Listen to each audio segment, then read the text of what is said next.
ओम माधवाय नमः। प्रिय दर्शकों, आप सभी को वैशाख की ढेरों शुभकामनाएं। आज के इस वीडियो में हम बात करेंगे वैशाख मास के महत्व के बारे में। वैशाख की महिमा आप जानेंगे। आपको बताएंगे कि वैशाख का स्नान आपको क्यों करना चाहिए, वैशाख के दान आपको क्यों करने चाहिए, पुराणों में क्या महिमा वर्णित है। वैशाख मास में आप जानते हैं यमराज को प्रमुख रूप से जल देना आवश्यक है। जैसे आप वैशाख स्नान करते हैं उसी प्रकार से वैशाख में प्रतिदिन आपको यमराज को जल देना चाहिए। अगर नहीं देंगे तो आपको वैशाख में पुण्य कर्म करने का फल प्राप्त नहीं होगा। ये क्यों हुआ, कैसे हुआ, क्यों यमराज को देना चाहिए जल, पितरों को कैसे तृप्त कर सकते हैं। ये जो वैशाख है न केवल आपके लिए वरन आपके पितरों के लिए बहुत महत्वपूर्ण है। तो वैशाख में पितरों की पूजा कैसे की जा सकती है, वैशाख स्नान जब आप कर रहे हैं तो उसमें पितरों का क्या योगदान हो सकता है, पितरों के लिए किस प्रकार से आपको जल अर्पित करना है, और क्यों ये वैशाख आपके लिए तभी फलदायी होगा जब आप अपने पितरों के लिए तथा यमराज के लिए प्रतिदिन वैशाख में जल अर्पित करेंगे।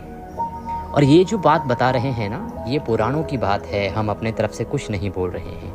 पुराणों में वर्णित है, कहाँ क्या वर्णित है, अभी जब हम विस्तृत रूप से आपको बताएंगे तो सारी जानकारी आपको प्राप्त भी होगी। इसीलिए वीडियो को महत्वपूर्ण समझते हुए अंत तक देखिएगा। ये वीडियो यदि आपने देख लिया तो ये समझिए कि आपने अपना जीवन संवार लिया, क्योंकि वैशाख साधारण माह नहीं है।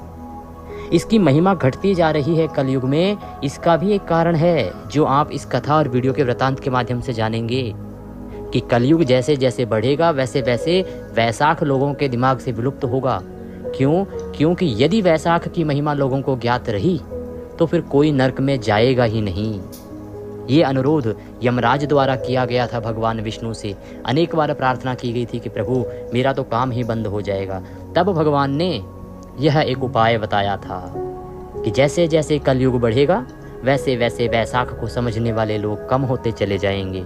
इससे लोग नरकगामी ज़्यादा होंगे, क्योंकि वैशाख की महिमा अगर सब लोगों ने समझ ली तो कोई नरक में जाएगा ही नहीं। इतना महत्वपूर्ण है ये माह। इस महीने में एक एक दिन का स्नान बहुत उत्तम फलदायी है। आइए जानकारी आरंभ करते हैं और समझते हैं। पूरा वृतांत आपको बताते हैं कि किस प्रकार से यमराज और भगवान विष्णु के बीच में यह वार्तालाप हुआ। भगवान विष्णु ने क्या कहा है वैशाख के बारे में, कैसे आपको क्या करना चाहिए, क्या करने से यमपुरी मिलती है, क्या करने से वैकुंठ मिलता है, क्या करने से कष्ट मिलते हैं, क्या करने से लक्ष्मी मिलती है। आपसे निवेदन है कि वीडियो यदि थोड़ा भी अच्छा लगे तो कृपया एक बार लाइक अवश्य कर दीजिएगा, और भगवान का आशीर्वाद प्राप्त करने के लिए, वैशाख स्नान का फल प्राप्त करने के लिए कमेंट बॉक्स में अवश्य लिखिएगा ओम माधवाय नमः या जय श्री कृष्ण। आप देख रहे हैं देवभूमि ज्योतिष संस्थान का प्रतिष्ठित यूट्यूब चैनल देवभूमि धार्मिक। हम यहाँ पर पंचांग, ज्योतिष शास्त्र और पुराणों के आधार पर बात करते हैं। इधर उधर की बातें नहीं करते, सुनी सुनाई बातें नहीं करते हैं। आइए जानकारी आरंभ करते हैं पुराण अनुसार। हत्वा हत्वा किं कं पुरीधो में लुप्त्वा लुप्त्वा चित्रगुप्तस्य लेखं स्नात्वा स्नात्वा माधवे मासे तीर्थं पूर्वान् पूर्वान् उद्धरन्ति पापा। ये श्लोक जो है ना वो यमदेव द्वारा कहा गया है। यमराज स्वयं बता रहे हैं कि वैशाख मास में ना बार बार स्नान करने से बार बार मेरे दूतों को ये मारकर भगा देते हैं। इस प्रकार से यमराज कह रहे हैं। वो दुखी हैं इस बात से कि जो मनुष्य हैं पृथ्वी के, वो वैशाख स्नान करते हैं बार बार, और जब भी मेरे दूत अर्थात यमराज के दूत जाते हैं तो उनको मार मार के भगा दिया जाता है, क्योंकि वैशाख स्नान के कारण आप यमपुरी नहीं जाते। यमराज कहते हैं कि जो इनका लेख लिखा हुआ है, इन्होंने पीछे जो पाप कर्म किए होते हैं ना, वो सब भी ये बार बार वैशाख स्नान करके मिटा देते हैं। और इतना ही नहीं, आने वाले और अगले कुल में जो जन्म लेने वाली पीढ़ियां हैं या उनके जो पूर्वज नरकों में पड़े हुए हैं, जो पहले से नरकों में हैं, उनको भी ये वैशाख स्नान करके ये मनुष्य उद्धार कर देते हैं। और ये इस चक्र से स्वयं भी मुक्त हो जाते हैं वैशाख स्नान करके, और अपने पूर्वजों को भी मुक्त कर देते हैं। ये जो बात है ना, ये श्लोक यमराज अपना दुख प्रकट करने के लिए ब्रह्मदेव को बता रहे हैं। ब्रह्मदेव के सामने यमराज स्वयं इस प्रकार से दुख प्रकट कर रहे हैं। वो कह रहे हैं कि महाराज मेरी तो यमपुरी ही खाली हो गई है इस वैशाख माह के कारण। यमराज कहते हैं कि हे ब्रह्मदेव, ये तो मेरे अधिकारों का क्षय करने जैसा है, मेरे अधिकारियों का क्षय करने जैसा है। यदि कोई मनुष्य पाप कर्म कर रहा है और चित्रगुप्त ने उसके पाप कर्मों को लिख लिया और उसके बाद मनुष्य वैशाख स्नान कर लेता है, वह मुक्त हो जाता है। जो पुराने पड़े हैं वो मेरे यहाँ नरकों में पड़े हैं। इनका कोई परिवार का जो एक व्यक्ति है वह वैशाख स्नान कर लेता है, अपने पूर्वजों को मुक्त करा देता है। इससे तो मेरी एक प्रकार से दुकान ही बंद हो जाएगी महाराज। तब ब्रह्मा जी कहते हैं कि आप क्या चाहते हो कि अच्छे लोग नरकों में जाएं? तो यमराज कहते हैं कि नहीं ब्रह्मदेव, लेकिन आप मेरा भी तो समझिए, मेरी तो सेवा ही, मेरा तो कार्य ही बंद हो जाएगा, तो मैं क्या करूँगा? तब ब्रह्मदेव उनको बार बार समझाते हैं, परंतु यमराज नहीं मानते हैं। एक प्रकार से वो रुदन करने लगते हैं, गिड़गिड़ाने लगते हैं, क्योंकि उनको लगता है कि उनका जो कार्य है उस पर खतरा आ मंडराया है, अब उनके पास काम ही नहीं बचेगा। तब ब्रह्मा जी यमराज को लेकर कहते हैं कि चलो हम तुम्हें लेकर भगवान विष्णु के पास लेके चलते हैं, वहाँ तुम्हारी शायद इन परेशानियों का कुछ हल हो। जब यमराज वहाँ पहुँचते हैं तो भगवान विष्णु को नमस्कार करके उनके सामने अनुरोध करते हैं कि प्रभु मेरी इन परेशानियों का ध्यान दीजिए, जिससे कि मेरा भी काम चलता रहे, कुछ इस प्रकार की कृपा कीजिए, क्योंकि आपके वैशाख माह के स्नान के कारण मेरे यहाँ तो लोगों का आना ही बंद हो गया है और जो थे उनकी भी मुक्ति होती जा रही है। तब भगवान विष्णु उन्हें एक सख्त लहजे में समझाते हुए कहते हैं कि हे यमराज, मैं अपने भक्तों के लिए लक्ष्मी का भी त्याग करने को तैयार हूँ, परंतु अपने भक्तों का अहित कभी नहीं होते देख सकता। मैं कौस्तुभ मणि का त्याग करने के लिए तैयार हूँ, मैं वैजयंती माला का त्याग करने के लिए तैयार हूँ, परंतु मैं अपने भक्तों का कभी अहित नहीं होने दे सकता। तब यमराज कहते हैं कि महाराज बिल्कुल सही है, लेकिन हम पर भी तो दया कीजिए, हमारे भी तो काम को देखिए, हमारी सेवा कैसे चलेगी। तब भगवान विष्णु कहते हैं कि कलयुग में वैशाख मास की महिमा लुप्त होती जाएगी। देखिए ये बहुत सही बात है। अभी जो आप लोग वीडियो देख रहे हैं ना, आपको भी वैशाख मास की महिमा इतनी अधिक नहीं पता होगी जितनी इसकी महिमा है। कार्तिक मास से अधिक पुण्यदायी है वैशाख मास। केवल भगवान विष्णु के उस वचन के कारण वैशाख माह की जो महिमा है वो विलुप्त होती जा रही है।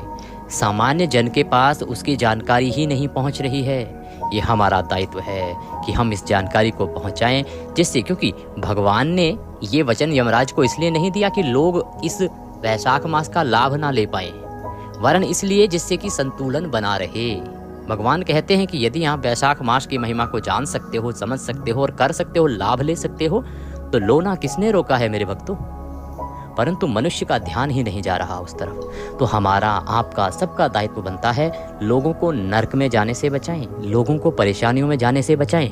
आगे सुनते हैं कि आगे भगवान किस प्रकार से इसकी महिमा बता रहे हैं और फिर आपको इसमें तर्पण की क्या महिमा है, यमराज को क्या अर्पित करना चाहिए, क्यों अर्पित करना चाहिए, वो भी भगवान विष्णु के द्वारा स्वयं समझाया जाएगा। वो भगवान ने कहा कि भाई कलयुग में जानने वाले जो लोग होंगे ना इसके, वो कम होते जाएंगे, महिमा उतनी ही रहेगी, महत्व वैसा ही है। यदि कोई पूजन करेगा, जो नियम बताए हैं उनका पालन करेगा, तो उसको फल उतना ही मिलेगा, परंतु उसको जानने वाले लोग कम हो जाएंगे। तो इससे यमराज तुम्हारा भी काम चलता रहेगा। इस प्रकार से भगवान ने उनको समझाया, लेकिन इस पर भी यमराज जो हैं वो संतुष्ट नहीं होते हैं। वो कहते हैं नहीं महाराज, मैं इससे संतुष्ट नहीं हूँ, मुझ पर ऐसी कृपा करें कि मुझे भी इससे हिस्सा मिले।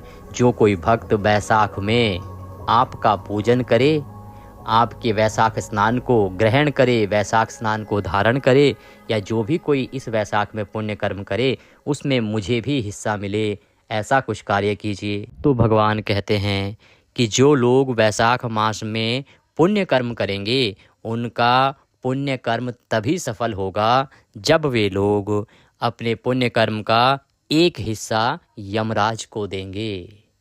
अब बात आती है हिस्सा कैसे देंगे। देखिए हिस्सा कैसे देंगे कि आप उनको 1 लोटा जल प्रदान कर दीजिएगा। 1 लोटा जल लीजिएगा प्रतिदिन, उसमें गंगा जल डालिएगा, कुशा डालिएगा, काले तिल डालिएगा, और पितृतीर्थ से, पितृतीर्थ होता है ना, लोटे से आप जल डालकर दक्षिण दिशा की ओर मुख करके यमराज का स्मरण करते हुए उनको जल दीजिएगा। इससे वो तृप्त हो जाएंगे, उन्हें उनका भाग मिल जाएगा। ये कार्य पूरे वैशाख मास आप अवश्य रूप से कीजिएगा, आपके लिए बहुत अधिक फलदायी रहने वाला है। देखिए, यमराज की पूजा या उनका हिस्सा न केवल आपको नरक से बचाएगा, वरन आपके इस जीवन में भी बहुत काम आएगा। आर्थिक परेशानी हो, आपके जीवन में मानसिक परेशानी हो, लक्ष्मी की अप्राप्ति हो, सभी परेशानी आपकी दूर होंगी।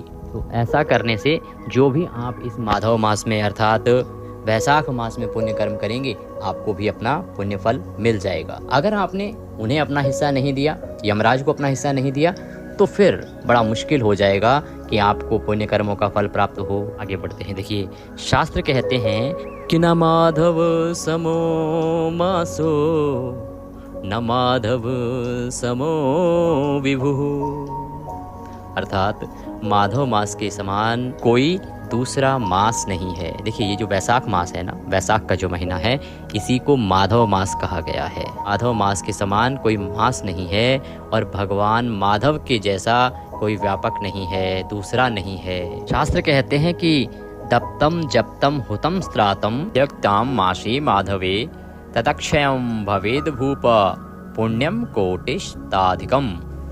इसका अर्थ है कि पाप के समुद्र में डूबा हुआ व्यक्ति, शब्दों को समझिएगा, नदी तालाब कुआं नहीं, समुद्र, पापों का समुद्र, मतलब इतने बड़े पाप किए हों किसी व्यक्ति ने, अगर ऐसा व्यक्ति भी वैशाख महीने में दान, जप, होम तथा स्नान करता है तो उससे अक्षय पुण्य की प्राप्ति होती है और वह सामान्य दिनों की अपेक्षा 100 करोड़ गुना से भी अधिक फल देने वाला होता है। इतनी अद्भुत और इतनी अधिक महिमा है। यदि कोई मनुष्य वैशाख में स्नान करता है तो उससे उसे अक्षय पुण्य की प्राप्ति होती है। आप समझिए इसको, कितना महत्वपूर्ण, कितना उत्तम, कितना फलदायी है। तो बड़े से बड़ा पापी भी केवल एक बार 1 माह स्नान करने से मुक्त हो जाता है। ये जो पुण्य है ना, ये अक्षय पुण्य है। अक्षय का मतलब समझते हैं आप? अक्षय का अभिप्राय ये होता है कि मान लीजिए आपको किसी ने 1 करोड़ रुपए दिए। अब उस 1 करोड़ रुपए से आपने 1 लाख रुपए खर्च कर दिए, लेकिन फिर वो 1 करोड़ का 1 करोड़ ही रहेगा। आप खर्च तो करते जाएंगे, लेकिन वो 1 करोड़ से कम कभी नहीं होगा, क्योंकि वो अक्षय है। आप जितना मर्जी खर्च कर लीजिए, आप 1 करोड़ में से 1 लाख कीजिए, 10 लाख कीजिए, 15 लाख कीजिए, जब आप देखेंगे वहां आपको पूरा 1 करोड़ ही मिलेगा। तो वैसे ही ये पुण्य है जो कभी क्षय नहीं होगा। ये पुण्य जितने मर्जी आपके कभी काम आ जाएं, परंतु ये अक्षय उतना ही पुण्य बना रहेगा। अर्थात एक पुण्य भाग से यदि आपको कोई लाभ हो गया तो ऐसा नहीं है कि वो पुण्य आपके उससे कट जाएगा। ये अक्षय पुण्य है, ये कभी समाप्त नहीं होता है। तो पुण्य भी 2 प्रकार के होते हैं, क्षय और अक्षय। एक पुण्य ऐसा होता है कि यदि कोई आपने कार्य किया तो आपके पुण्य के बदले उसका लाभ आपको मिल गया, परंतु ये जो पुण्य है ये ऐसा पुण्य होता है जिससे कि आपको लाभ भी मिल जाता है और ये यहाँ पे अकाउंट से कटता भी नहीं है। शास्त्र आगे कहते हैं कि तत्र यत् क्रियते श्राद्धम यज्ञ दान उपोषणम। मास में जो श्राद्ध, यज्ञ, दान, उपवास, तपस्या आदि या पूजा आदि किया जाता है, उस सभी का अक्षय फल होता है। तो तत्र क्रियते श्राद्धम। तो देखिए, श्राद्ध के बारे में आपको क्या करना है कि एक तो हमने आपके लिए तर्पण की वीडियो बना के दी है, अपलोड की है। वैशाख मास में तर्पण की पूरी वीडियो है, उसको आप अवश्य देख लीजिएगा, उससे आपको बहुत लाभ मिलेगा। और जो लोग रोज करना चाहते हैं ना, तो उनके लिए हम यहाँ भी आपको बता देते हैं एक बार कि 1 तांबे के लोटे में पहले गंगा जल डालना, फिर नॉर्मल जल डालना, फिर काला तिल उसमें भरिएगा। कुशा अगर आपके पास हो तो कुशा डाल दीजिएगा, अगर नहीं है तो कोई बात नहीं, काला तिल तक काफ़ी है आपके लिए। उसके बाद आप गीता जी के 7वें अध्याय का पाठ कर लीजिएगा। यदि आप पाठ ना कर सकें तो सुन लीजिएगा। गीता जी का 7वां अध्याय हमने बहुत बार अपलोड किया है, उसका लिंक भी हम आपको दे देंगे। तो वह गीता जी का 7वां अध्याय केवल सुन लीजिएगा और पाठ सुनने के बाद उस जल को आप दक्षिण दिशा की ओर मुख करके अर्पित कर दीजिएगा। जो पितरों को जल अर्पित करते हैं ना, ये आप कहाँ से गिराते हैं? सीधे हाथ की अंगूठे और उंगली के बीच से आपको जल देना होता है पितरों को। तो वहां से वह जल पीपल पर सीधे अपने हाथ से चढ़ा दीजिएगा या किसी पात्र में तर्पण कीजिएगा। उसके बाद वह जल पीपल पर अर्पित कर दीजिएगा। अच्छा, इस जल में एक चीज का ध्यान रखिएगा कि ये जो जल है ना, आप एक तो पितरों को देंगे, साथ में हमने जैसा कि अभी आपको बताया कि 1 लोटा जल आप यमराज को भी अवश्य दीजिएगा। दोनों को ही, चाहे पितरों को हो चाहे यमराज को, दोनों को ही दक्षिण दिशा की ओर मुख करके दीजिएगा। और दोनों ही लोटों में जो सामग्री रहेगी वो वही रहेगी। काला तेल रहेगा, गंगा जल मिला हुआ जल रहेगा और कुशा मिलती है तो कुशा रहेगी। ये यम देवता को इसलिए देना है जिससे कि आपका जो पुण्य है वह आप ही के पास रहे। जैसा कि भगवान विष्णु ने बताया है, हमने आरंभ में बताया वीडियो के, कि आप जो भी पुण्य कमाएंगे वैशाख में वो तभी आपके पास रहेगा जब आप यमराज को 1 लोटा जल अर्पित करते रहेंगे, उनका हिस्सा देते रहेंगे। तो आपने ये 2 जल आपको अर्पित करने हैं। ये कार्य आप अवश्य कीजिएगा। ये शास्त्रों की बात करें तो आगे वर्णन आता है कि जो पुण्य कार्तिक मास से होता है ना, कार्तिक मास में ये शुभ कार्य, मांगलिक इस प्रकार के पूजा पाठ के कार्य करने से होता है, स्नान से होता है ना, उससे 1000 गुना अधिक पुण्य माघ मास में होता है। समझ रहे हैं आप? कार्तिक मास से 1000 गुना पुण्य माघ मास में दान पुण्य स्नान से प्राप्त होता है, और माघ मास से भी 100 गुना अधिक पुण्य माधव मास में यानी वैशाख मास में स्नान, दान, पूजा, जप, तप आदि करने से प्राप्त होता है। स्नान का महत्व देख रहे हैं, जबकि अधिकतर लोग क्या करते हैं, कार्तिक स्नान, कार्तिक स्नान, कार्तिक स्नान, जबकि अन्य जो मास है ना उनमें उसकी तुलना में अधिक फल प्राप्त होता है। तो आप वैशाख में क्या करिएगा, आप प्रतिदिन जो स्नान करेंगे ना उसमें गंगा जल मिला के और आप स्नान कर लीजिएगा, या फिर आप उबटन लगाकर स्नान करिएगा और हर हर गंगे बोलते हुए स्नान कर लीजिएगा, या आप ओम नमो नारायणाय, ओम नमो नारायणाय, ओम नमो नारायणाय ये बोलते हुए स्नान करना। ये दोनों ही तरीके आपको पुण्य लाभ देने के हैं, और इस प्रकार से यदि आप स्नान करेंगे तो आपका जो वैशाख स्नान है वह सफल हो जाएगा और बहुत उत्तम हो जाएगा। तो वैशाख मास में स्नान की बड़ी ही अधिक महिमा है। कार्तिक से अधिक महिमा माघ की, और माघ से अधिक महिमा वैशाख मास की है। इसीलिए स्नान अवश्य करना, और सूर्य उदय से पहले पहले आप यह स्नान कर लीजिएगा। ये जो स्नान है ये या तो सूर्योदय से पहले, या तो जब लालिमा फटी हो ना, सूर्योदय जब हो रहा हो उस समय कर लीजिएगा। ऐसा नहीं कि आप 8 बजे कर रहे हैं, सूर्योदय होने के पहले करना है आपको, ये तभी इसका लाभ है। वैशाख के महीने में प्रातः काल सूर्योदय से पहले स्नान करना, यज्ञ, दान, उपवास करना तथा ब्रह्मचर्य का पालन करना, ये सब के सब महान पापों को भी नष्ट कर देते हैं। शास्त्र कहते हैं कि सबसे बड़ा यज्ञ और पुण्यदायी ना अश्वमेघ यज्ञ को माना गया है। तो शास्त्र कहते हैं कि इस कलयुग में अश्वमेघ यज्ञ की तो जो महिमा है वो घटती चली जाएगी, लेकिन ये जो वैशाख माह है ना, इस वैशाख माह में जितने भी आप यज्ञ, जप, दान, तप, स्नान करेंगे ना, ये आपको अश्वमेघ जितना फल प्रदान करेगा। अश्वमेघ यज्ञ करने से जितना फल मिलता है उतना केवल इस वैशाख मास में ये सब दान पुण्य के कार्य करने से मिल जाएगा। ये वैशाख मास की महिमा बहुत ज्यादा अधिक है और इसका प्रचार कम है। शास्त्र कहते हैं कि अनेक जन्मात जित पातकावली विलीयते मंजनेन।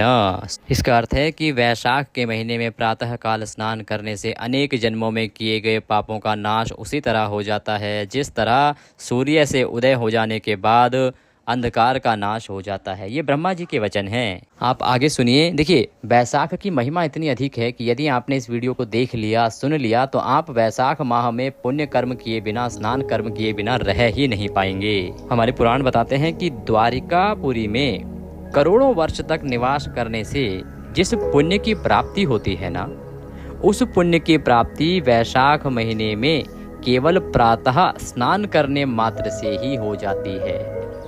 इतनी अधिक महिमा है माधव मास में स्नान की।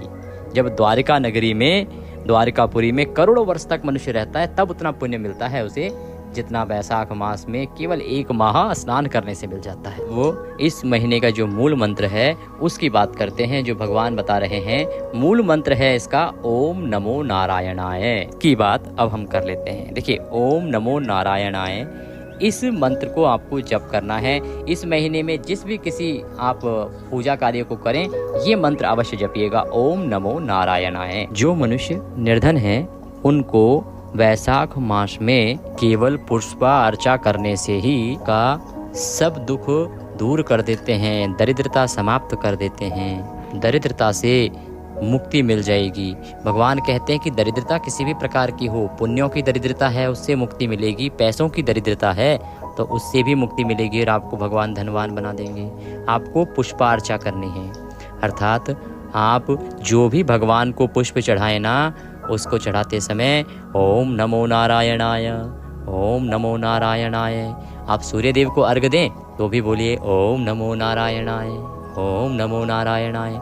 आप यदि माता तुलसी को भी जल दे रहे हैं तो ओम नमो नारायणाय, ओम नमो नारायणाय। यदि आप पीपल देवता को भी जल दे रहे हैं तो भी ओम नमो नारायणाय, ओम नमो नारायणाय। भगवान को जब भी आप स्नान करा रहे हैं तो भी यही जपेंगे, ओम नमो नारायणाय। आप लड्डू गोपाल को स्नान करा रहे हैं तो शंख के माध्यम से कराइएगा और बोलिएगा ओम नमो नारायणाय, ओम नमो नारायणाय।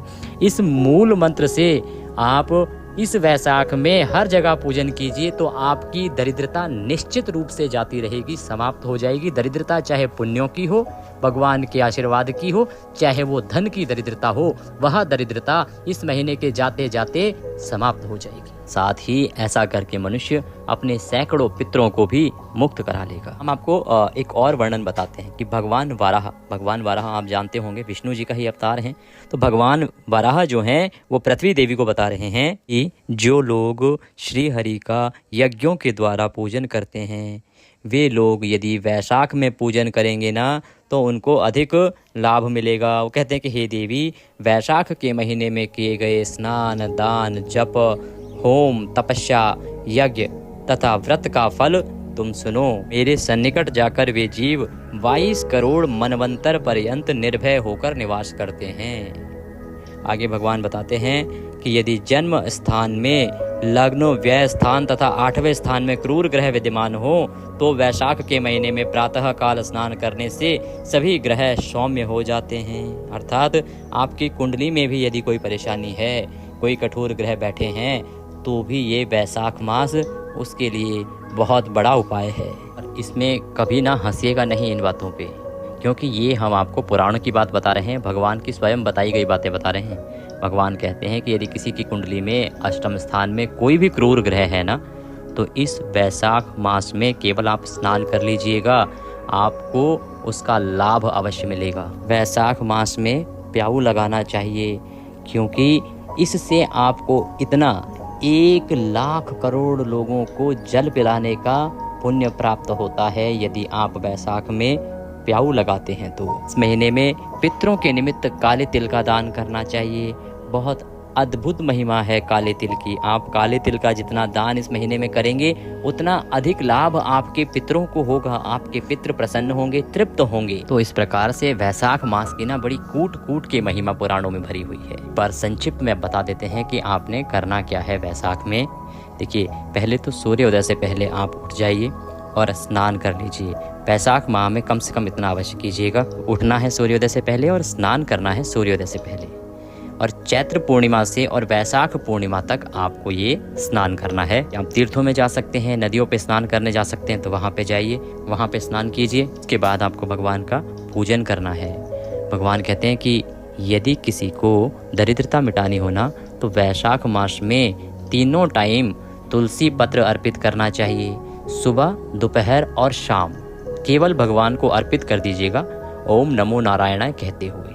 बस इतना ही करना है, आपकी दरिद्रता दूर हो जाएगी, लक्ष्मी की वृद्धि होगी और वह जन्म मरण के बंधन से भी मुक्त हो जाएगा।